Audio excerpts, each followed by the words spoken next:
우리가 자라나면서 부모님으로부터 차별을 당한 경우가 아마 있을 것입니다.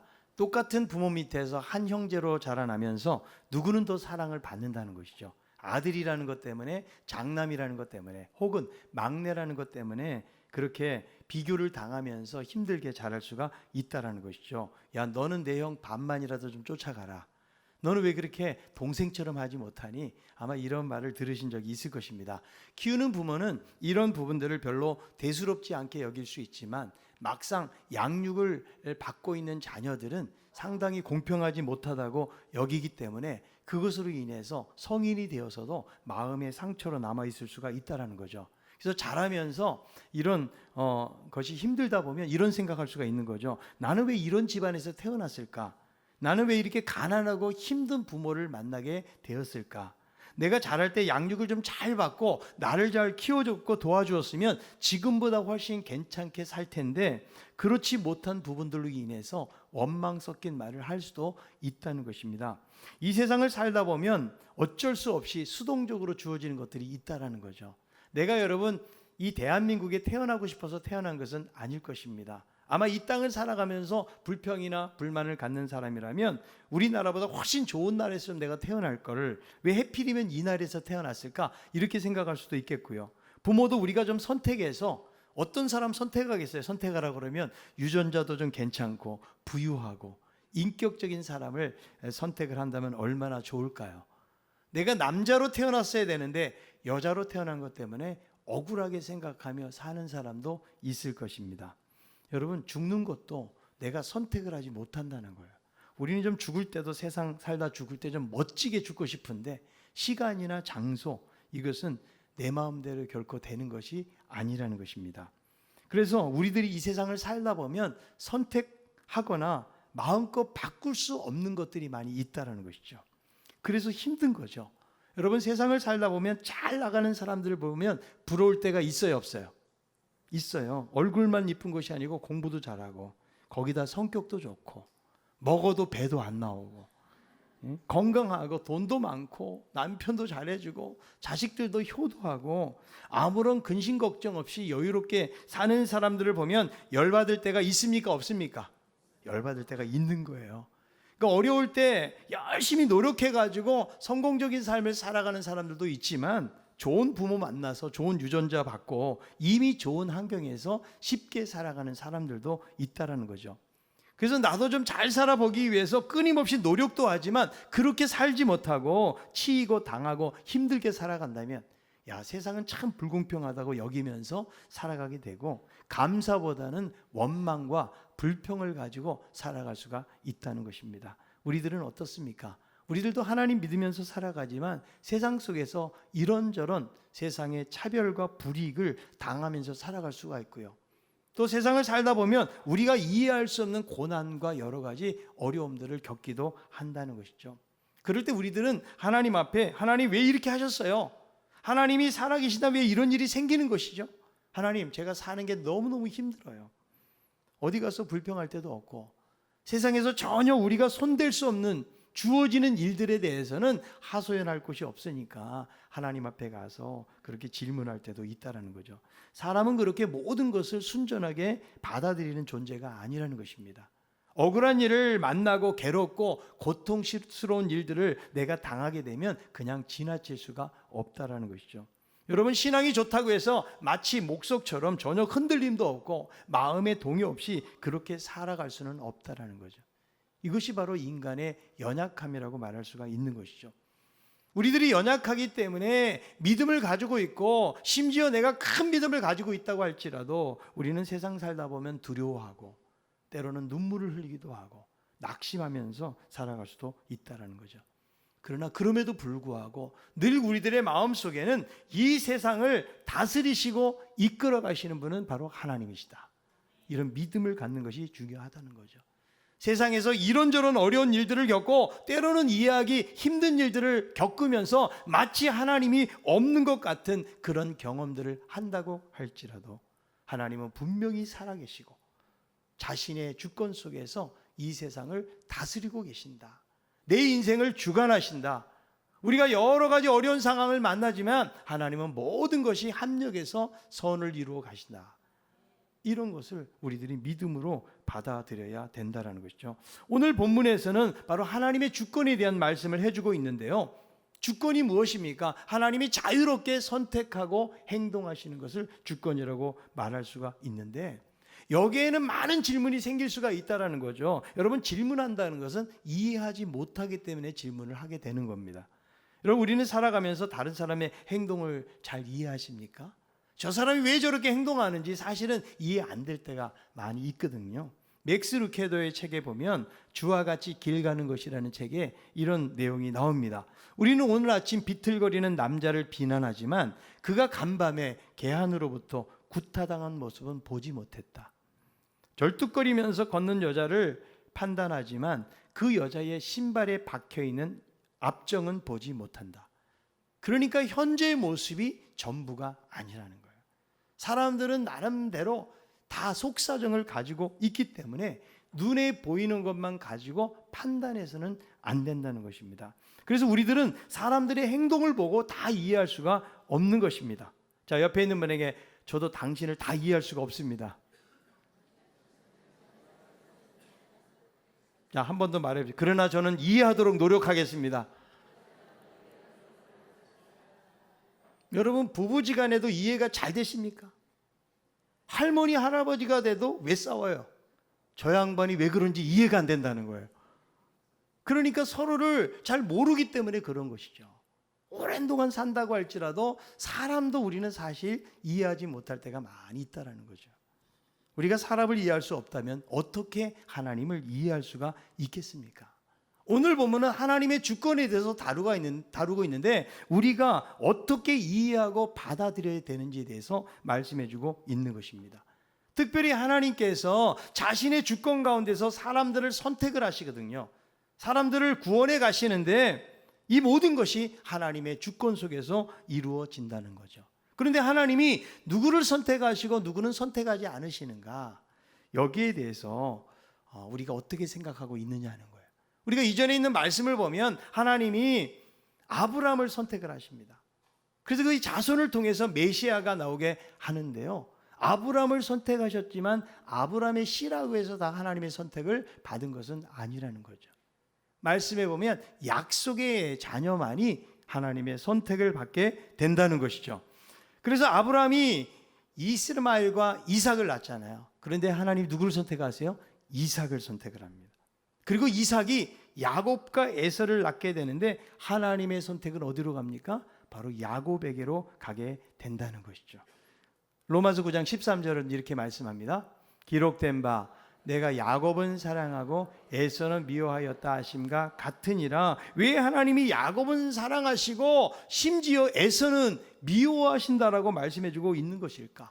아니, 그 의로우시고 사랑이 많으신 하나님께서 왜 이렇게 차별하고 있느냐는 거예요. 둘 다 사랑하시지 왜 야곱만 사랑하고 있는 것일까? 여러분, 만약에 우리가 에서의 입장에 간다 그러면 하나님한테 따지지 않겠어요?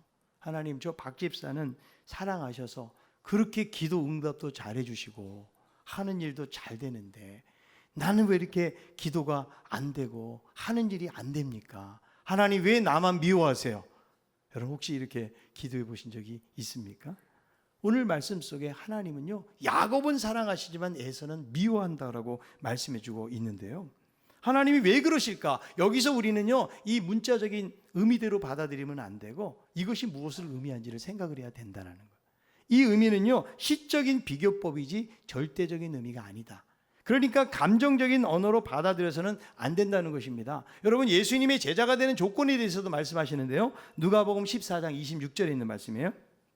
무릇 내게 오는 자가 자기 부모와 처자와 형제와 자매와 더욱이 자기 목숨까지 미워하지 아니하면 능히 내 제자가 되지 못하고, 그러니까 예수님의 제자가 되기 위한 조건이 뭐예요?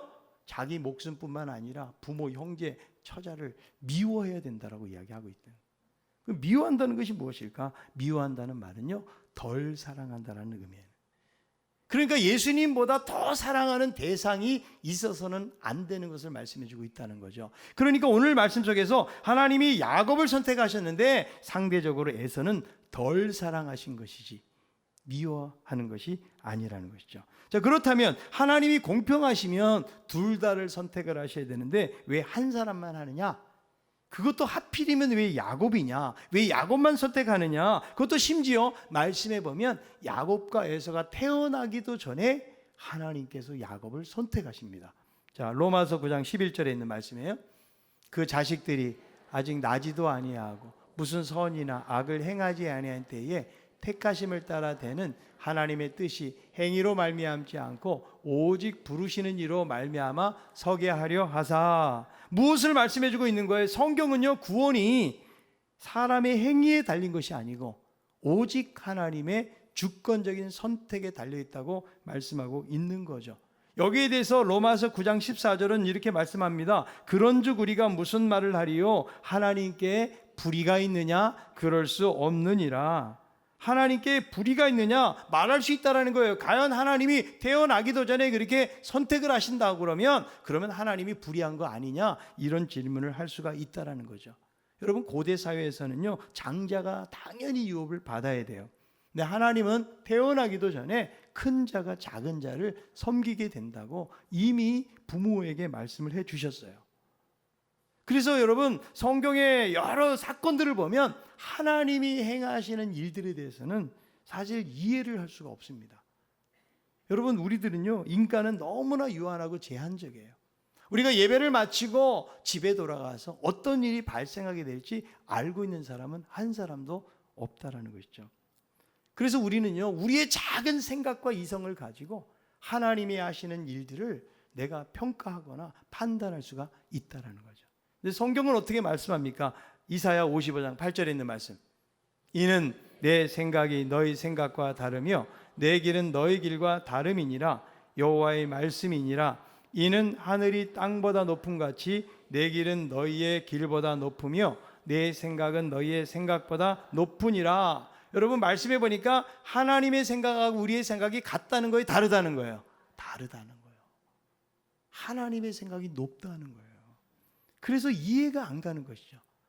그러니까 하나님의 주권에 대해서는 여러분 이해하려고 하지 말고 받아들여야 돼요. 여기에 무엇이 필요합니까? 바로 믿음이 필요한 거예요. 하나님은 세상을 창조하고 다스리시는 분이시기 때문에 자신이 원하시는 뜻과 작정대로 세상을 마음껏 경영해 가시는 것이다. 그래서 하나님이요, 자 15절에도 보니까 긍휼히 여길 자를 긍휼히 여기시고 불쌍히 여길 자를 불쌍히 여기신다는 거예요. 여기에 대해서 여러분 반기를 둘 수가 없다는 거예요. 하나님이 알아서 판단하시는 거예요. 하나님이 긍휼히 여길 자를 긍휼히 여기시고 불쌍히 여길 자를 불쌍히 여기시는 거죠. 왜 그렇습니까? 이 모든 것이 긍휼히 여기시는 하나님으로부터 말미암는다는 사실을 깨닫도록 하기 위해서 그런 거예요. 여러분, 하나님께서 죄 지은 인간에 대해서 아담이 인류의 대표였거든요. 그런데 죄를 지음으로 말미암아 하나님을 배반하고 떠난 거예요. 모두 다 심판의 대상이고요. 모두 다 여러분 하나님의 그 죄에 대한 형벌을 우리가 받아야 되는 거죠. 그런데 하나님께서 긍휼히 여기셔서 그 중에 얼마간을 하나님께서 선택을 하셨다면 우리는 여기에 대해서 우리가 말할 수가 없다라는 거예요. 하나님께서 자신의 뜻과 작정을 따라서 하는 부분들에 대해서는 아무 말을 할 수가 없다라는 거예요. 저는 주로 대부분의 많은 사람들이 그렇지만 오른손을 쓰는 사람이다 보니까 왼손으로 잘 안 합니다. 웬만한 거는 밥 먹는 것부터 시작해서 전부 다 오른손 하거든요. 그런데 제가요, 딱 한 가지 왼손으로 하는 게 있어요. 뭔지 아세요? 제가 돈을 세는 건 왼손으로 합니다. 한번 보고 싶으면 저에게 좀 돈 좀 갖고 와보세요, 한번. 그래서 다른 거는 다 오른손 하는데 이 돈 세는 거만 어떻게 습관이 됐는지 돈 세는 건 제가 왼손으로 훨씬 더 잘할 수가 있다라는 거예요. 제가 돈을 셀 때 오른손을 할 것인지 왼손을 할 것인지 저의 선택인 거예요. 제가 아이스크림을 먹는데 초코 아이스크림을 먹든지 바닐라를 먹든지 누가 선택하는 거예요? 내가 선택을 한다라는 거예요. 그래서 하나님은 자신의 긍휼 가운데서 누구를? 이스라엘을 선택한 거예요. 행위와는 상관없이 선택을 하신 것이죠. 그런데 이스라엘 백성들은 율법 준수가 자기 자신을 더 유대인답게 만들고 선택을 유지하는 필요 조건으로 여겼던 거예요. 그래서 유대인들이 율법 준수에 그렇게 열을 올렸던 것이죠. 여러분, 하나님께서 긍휼을 원한다고 긍휼을 주시고, 심지어는 다른 박질하면서 오늘 본문에도 보니까 열심을 낸다고 해서 하나님의 긍휼을 받아낼 수가 없는 거예요. 물론 하나님께서는 자신의 백성들을 향해서 사랑하시고 불쌍히 여기시지만 무슨 공식처럼 하나님이 움직이셔야 되는 것은 아니라는 거죠. 여러분, 기도를 30분 하는 사람하고 35분 하는 사람하고 하나님께서 누구에게 응답해 주셔야 될까요? 네? 아무래도 5분이라도 더 많이 하는 사람. 그런데 그거는 하나님의 판단이에요. 기도를 오랜 동안 했지만 응답이 없을 수도 있는 거예요. 그런데 잠깐 기도했음에도 불구하고 하나님이 응답하실 수도 있는 거예요. 이건 자신의 계획 가운데서 하나님이 긍휼히 여길 자를 긍휼히 여기고 불쌍히 여길 자를 불쌍히 여기시는 하나님의 마음이 들어가 있는 것이죠. 내가 열심만 내서 되는 것은 아니라는 것이죠. 하나님은 자신의 뜻 가운데서 주시는 하나님이시라는 거예요. 찰스 핀이라는 대각성 부흥운동을 일으켰던 사람이에요. 무디와 함께 아주 왕성하게 일으켰던 그런 유명한 부흥사입니다. 그런데 이 찰스 핀이는 회개를 이끌어내기 위해서 사람들의 감정을 많이 이용을 했습니다. 부흥의 기간 중에 회개하고 은혜 받기를 원하는 사람들을 위한 자리를 만들어 놨어요. 그 자리 이름이 무엇인지 아십니까? 고뇌의 자리라는 거예요. 그래서 오늘 특별히 은혜 받기를 원하는 사람은 그 자리에 앉도록 했다라는 거예요. 그리고 실제로 부흥회를 했을 때에 다른 곳에 앉았던 사람들보다 여기 앉았던 사람들이 훨씬 더 은혜를 많이 받게 되었다는 거예요. 그런데 그 당시에 개혁주의자들로부터 하나님의 행하심보다 인간의 방법을 추구한 것으로 인해서 비판을 많이 받았다는 거죠. 여러분, 보통 예배 때 여러분들이 자리를 앉잖아요. 어느 자리가 금자리라고 그럽니까? 네? 어떻게 이렇게 잘 아세요? 앞자리가 금자리다. 네. 그런데 여러분, 꼭 앞에만 있다고 은혜를 받느냐? 그게 아니라는 거예요. 그럼 매주마다 찬양대원들만 은혜를 제일 많이 받아야 되거든요. 네? 은혜를 못 받는 사람은 앞에 앉건 뒤에 앉건 못 받고요. 은혜를 받을 사람은 아무리 저 뒤에 쭈그리고 앉아 있어도 은혜를 받을 수가 있다는 거예요. 이 모든 것이 누구의? 하나님의 주권 속에서 있고, 은혜는 누가 주신다? 하나님이 주시는 줄로 믿습니다. 물론 여러분, 우리가 은혜를 사모하고 하나님 앞에 나아가야 되지만 거기서 은혜를 나누시고 주시는 분은 누구시다? 하나님이시라고 말씀하는, 이 모든 것이 하나님의 손에 달려있다라고 말씀해주고 있다라는 것이죠. 여러분, 은사도 마찬가지예요. 어떤 사람, 하나님 나에게 왜 이런 은사를 안 주십니까?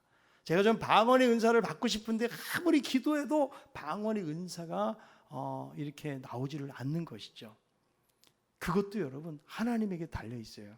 고린도전서 12장 11절에 있는 말씀, 이 모든 일은 같은 한 성령이 행하사 그의 뜻대로 각 사람에게 나눠주시는 것이니라.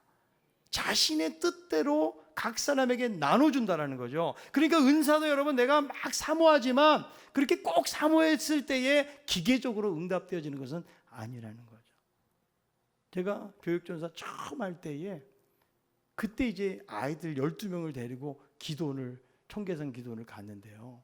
애들이 정말 열심히 기도했어요. 한 6시간 동안을 막 눈물 뿌리면서 기도를 하는데요. 놀라운 사실은 뭐냐면 아이들에게 막 방언이 터지기 시작을 했다는 거예요. 그런데 문제는 뭐냐면 중학교 1학년도 막 방언이 터져가지고 그렇게 방언이 나오는데 제일 열심을 내던 회장과 부회장만 방언을 못 받는 거예요. 그러니까 얘네들이 생각할 때는 자기들은 정말 모범적으로 신앙생활하고 정말 성경 지식도 많고 그리고 학생들을 이끌어가는 아주 신앙이 좋은 친구들이었거든요. 그런데 꼭 두 사람이 그렇게 방언을 받지 못하는 것으로 인해서 상당히 이제 상담도 하고 막 이랬던 적이 있는데요. 그것도 하나님의 깊은 뜻 가운데서 하나님께서 이끌어 가시는 거예요. 자, 학생 때 못 받았으니까 지금 이미 받아서 열심히 신앙생활을 하고 있는지는 잘 몰라요. 그러나 그 모든 것들이 하나님의 주권 속에서 이루어지는 거라고 말씀해주고 있다는 거죠. 마태복음 20장에 보니까 포도원 비유가 나옵니다. 주인이 포도원에서 일하는 일꾼들에게 한 데나리온을 주기로 약속을 하죠. 그래서 9시에, 12시에, 3시에, 5시에 일꾼들을 불러서 그들이 열심히 일을 한 거예요. 그리고는 이제 한 데나리온씩 나눠주는데 가장 열받는 사람이 누굴까요? 9시에 들어온 사람이에요. 야, 나는 9시에 들어왔는데 지금 오후 5시에 들어와서 얼마 일도 하지 않고 돈을 받는다는 사실에 대해서 주인이 상당히 공평하지 못하다고 여길 수 있거든요. 그러나 이미 주인이 그것은 모든 일꾼들에게 약속한 것이고요. 주인이 약속한 것에 따라서 준 것이지 주인이 잘못된 것이 아니라는 거죠. 그러니까 내가 아무리 열심히 하고 많은 시간을 했다고 할지라도 그것은 약속된 한 데나리온을 받는 것은 너무나 그것은 공평한 일이라고 말할 수가 있다는 것이죠. 그래서 모든 것은 주인의 마음이라는 거예요. 주인께서 알아서 행하신다라고 이야기해주고 있다는 거죠. 오늘 본문에도 보니까 하나님께서 심지어는 바로도 세우셨다. 이게 무엇을 의미합니까? 모든 권세가 하나님으로부터 왔다라는 거죠. 그래서 17절에 보면 하나님은 바로를 통해서 하나님의 능력을 보이시고 그리고 그 이름이 온 땅에 전파되도록 하기 위해서 바로를 세우셨다고 말씀해요. 그런데 바로는 완악한 왕이잖아요. 하나님을 안 믿는 왕이에요. 그런데 하나님이 세우셨다는 거예요. 그러면서 오늘 말씀 속에서는 완악하게 하셨다라고 표현하고 있거든요. 여러분 출애굽기에도 보니까 하나님이 바로를 완악하게 하셨다라는 표현이 있는데 이 말씀은 하나님이 바로가 죄를 짓고 완악해지도록 하셨다라는 그런 의미가 아니라는 거예요. 왜냐하면 하나님은 사람이 죄를 짓도록 유혹하거나 시험하지 않기 때문에 그런 거예요. 스스로 완악해진 거예요. 하나님은 여러 번 회개의 기회를 주셨거든요. 그래서 하나님을 하나님으로 알고 그렇게 행했어야 되는데 여전히 자기 뜻대로 살아간 것이죠. 하나님은 바로의 변덕과 저항을 참으신 거예요. 결국 자신의 완악한 마음 때문에 10번째 재앙에서 자신의 아들이 죽는 심판을 경험하게 된 것이죠.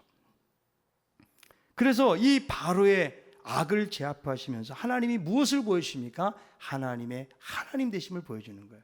그 당시에 10가지 재앙은요 전부 이 출애굽 당시에 애굽 사람들이 섬기던 그런 우상들이었거든요.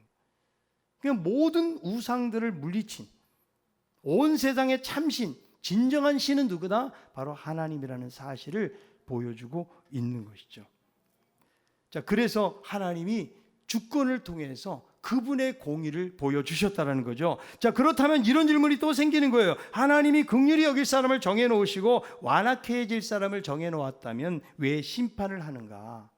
완악한 사람들도 하나님이 사용하시고 그 뜻을 이룬 그런 사람들이 아닌가? 그래서 하나님이 허물하신 것이 아니냐라는 그런 질문이 나올 수가 있다는 거예요. 지금 여러분이 이 말씀은 계속해서 사도 바울이 여러 가지 질문 형식, 반문이 나올 만한 질문을 가지고 거기에 대한 답을 해주고 있다는 거죠. 자, 여기에 대해서 뭐라고 말씀하는가? 로마서 9장 20절에 있는 말씀을 다 읽어봅니다.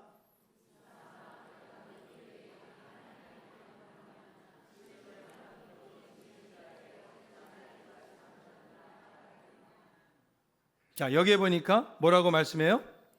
세상을 창조하시고 주관하시고 하나님이 만드셨는데 어떻게 피조물이 반문할 수 있겠느냐? 하나님은 절대 주권을 가지신 분이시다. 그래서 자신의 방식을 따라 세상을 이끌어 가시고 운영해 가시는 것에 대해서 아무도 문제를 제기할 수가 없다. 왜냐하면 우리들은 지음받은 존재이기 때문에 그런 거예요. 그래서 마치 도계장이가 진흙 한 덩어리로 어떤 그릇을 만드느냐, 이것은 바로 주인의 권한이라는 거예요. 이 말씀은 여러분 이사야서에서 인용해 주고 있는데요, 이사야 29장 16절이에요. 너희의 패역함이 심하도다. 토기장이를 어찌 진흙같이 여기겠느냐? 지음을 받은 물건이 어찌 자기를 지은 이에게 대하여 이르기를 그가 나를 짓지 아니하였다 하겠으며 빚음을 받은 물건이 자기를 빚은 이에게 대하여 이르기를 그가 총명이 없다 하겠느냐? 그러니까 여러분, 토기장에게 진흙이 왜 나를 이렇게 만들었느냐? 이렇게 말할 수 없다라는 거예요. 여러분, 우리가 내 자신을 바라볼 때는요, 하나님이 왜 나를 이렇게 만드셨을까? 이런 생각 해본 적 있으세요? 하나님이 내 외모를 왜 이렇게 만드셨지? 하나님 왜 나를 이렇게 머리 나쁘게 만드셨을까? 하나님이 나에게 왜 이런 성격을 주셨을까? 여러분, 우리가 이렇게 하나님 앞에 반문할 수가 없다라는 거예요. 우리는 하나님의 주권 속에서 그분의 뜻을 따라 만들어졌다. 그런데 여러분, 성경을 보면 하나님이 우리를 어떻게 만드셨는가? 한 사람 한 사람을 하나님이 최고의 작품으로 만드셨다는 거예요. 자, 옆에 있는 분에게 당신은 하나님의 최고의 작품입니다. 에베소 2장 10절에 보니까 우리는 그가 만드신 바라고 그랬는데요, 이 만드신이라는 말은 구약에 보면 하나님의 창조 행위, 하나님의 행하심을 나타내는 그런 용어거든요. 그러니까 여러분, 하나님이 이 세상을 아름답게 창조하셨잖아요. 그런데 여러분, 창조 기사에 보세요. 첫째 날, 둘째 날, 셋째 날 만드시고 좋았더라, 좋았더라, 좋았더라. 그리고 인간을 만드시고는 심히 좋았더라. 가장 기뻐하셨다라는 거예요. 여러분, 하나님이 작품을 잘 만드시겠어요? 못 만드시겠어요? 그래서 우리는 최고로 잘 만들어진 작품이라는 거예요. 아멘입니까? 여러분, 인물이 좋아서 망한 사람도 많아요. 세상에서 조건이 좋아도 불행하게 사는 사람들이 많이 있다는 거죠. 그러니까 어쩌면 내 자신을 바라볼 때는 정말 초라하고 부족해 보인다고 할지라도 하나님이 주신 것들을 찾아서 감사하는 우리들 모두가 다 되기를 바랍니다. 여러분, 사람은요, 완벽한 사람이 없어요. 어느 쪽으로 보느냐에 달라지는 거예요. 내가 부러워하는 그 사람도요, 여러 가지 단점들을 가지고 있다는 것이죠. 자, 이렇게 한번 고백해 봅시다. 세상에 나처럼 괜찮은 작품 있으면 나와봐. 시작. 해보세요. 좀 큰 소리로 해보세요, 여러분. 여러분, 살면서 절대로 비교하지 마세요. 비교하면요, 스트레스 받아서 못 살아요. 나보다 훨씬 인물도 뛰어나고 머리도 좋고 말이죠. 그런 사람들이 세상에 세고 셌어요. 그 사람들 비교하면서 사는 것은 성경적이지 않은 거예요. 성경은 뭐라고 말씀하세요? 우리 한 사람 한 사람을 새로운 피조물로 만드셨다라는 거예요. 예수 그리스도로 말미암아 그리스도 안에서 새 창조가 이루어진, 너는 정말 가치 있는 하나님의 사람이라고 말씀해주고 있다라는 거죠. 그러니까 하나님한테 하나님 왜 나를 이렇게 만드셨어요? 이렇게 절대로 여러분 반문하지 마시고요.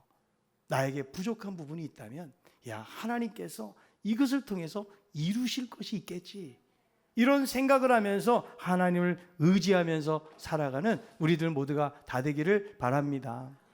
저는요, 제가 얼굴이 좀 나이가 좀 덜 들어 보이잖아요. 그래, 안 그래요? 그래서 제가 진짜 부목사 때도요, 되게 어려 보이니까, 심지어는 그냥 개업 신방을 갔는데도 저한테 와가지고 목사님 언제 오냐고 물어보는 사람이 있었대요. 하도 목사같이 안 생겨가지고. 그래서 어느 날 제가 하나님께 물었어요. 하나님, 나를 왜 이렇게 어리게 보이게 만드셨어요? 그랬더니 제 마음속에 하나님 음성이 들려오는 것 같더라고요. 야, 생긴 대로 사는 거야. 여기에도 뭐 하나님의 뜻이 있겠지, 이러고 사는 거예요. 그런데 여러분, 지금은 제가 한 10년쯤 젊어 보인다고 말하는 사람이 많거든요, 제가. 하나님께서 우리에게 만드신 그대로 사는 거예요. 토기장이가 여러분 어떤 그릇을 만들지는 토기장이의 주인의 권한에 달려 있는 것이지, 내가 왜 이렇게 했느냐고, 우리는 피조물이기 때문에 하나님한테 감히 반문할 수가 없다라는 거예요. 세상은 외모로 판단하지만 하나님은요, 조건과 상관없이 우리 한 사람 한 사람을 사랑하신다는 것을 믿으시기 바랍니다. 그래서 야, 내가 하나님께 이렇게 사랑을 받았고, 물론 세상에 비교해보면 부족한 것이 너무나 많이 있지만 그럼에도 불구하고 하나님이 나를 통해서 놀라운 영광 받으시길 원하시고, 나를 이렇게 정말 예수 믿게 하시고 영광스러운 하나님 나라의 유업을 받을 자로 나를 세우셨구나. 여러분, 이런 믿음 가지고 당당하게 세상을 살아갈 수 있는 우리 모두가 다 되기를 바랍니다. 여러분, 세상을 다스리시는 권한이 누구에게 있어요? 하나님에게 있는 거예요. 그리고 하나님은 이 역사를 누구를 통해서 인도하는 거예요? 세상에 권력 있는 사람들을 통해서 이끌어 가시는 것이 아니에요. 하나님의 교회를 중심으로 예수 믿는 사람들을 역사의 중심에 세우시고 이끌어 가신다라는 거예요. 여러분, 회사 다니면서 다 안 믿는데 나만 예수 믿고 있다면, 야, 하나님이 나를 중심으로 이 회사를 이끌어 가시는구나. 실제로 그런 거예요, 여러분. 거기서 여러분 회사를 위해서 기도하시고, 그리고 하나님의 선택을 받은 자처럼 그렇게 믿음으로 살아가는 삶을 하나님이 기대하고 계시다라는 거예요. 여러분, 하나님이 진노를 보이시고자 준비된 진노의 그릇을 만들 수도 있고요. 그리고 영광을 받도록 긍휼의 그릇을 만들 수 있다고 말씀해주고 있다는 거예요. 23절에 무슨 말을 하리요? 아무 할 것이 없다라는 거예요. 하나님께서 유대인을 구원하시든 이방인을 구원하시든 이 모든 것이 하나님의 주권이라는 거예요.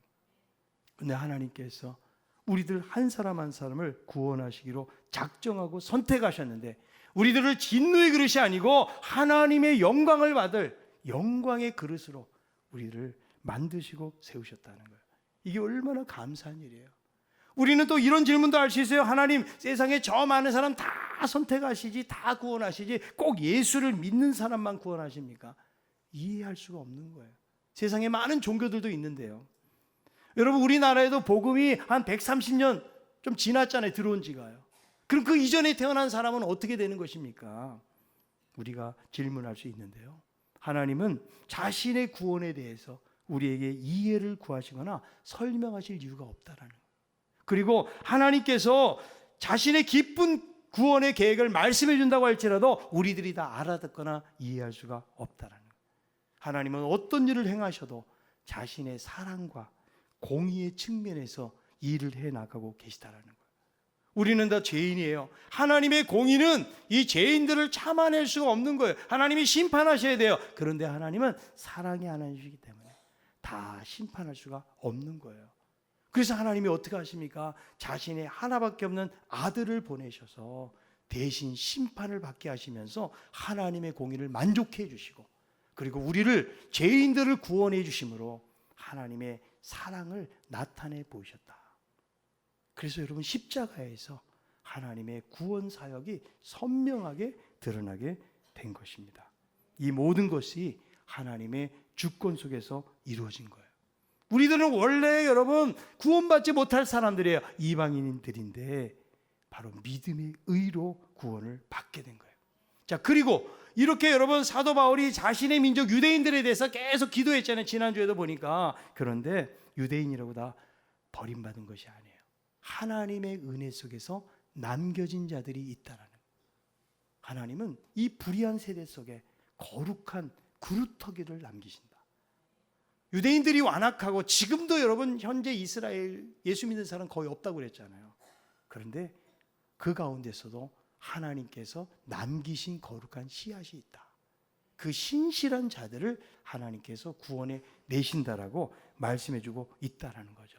그래서 하나님은 자신의 주권 속에서 이 모든 구원 계획을 이루어 가신다라는 거예요. 우리는 구원에 대해서도 하나님께 맡겨야 돼요.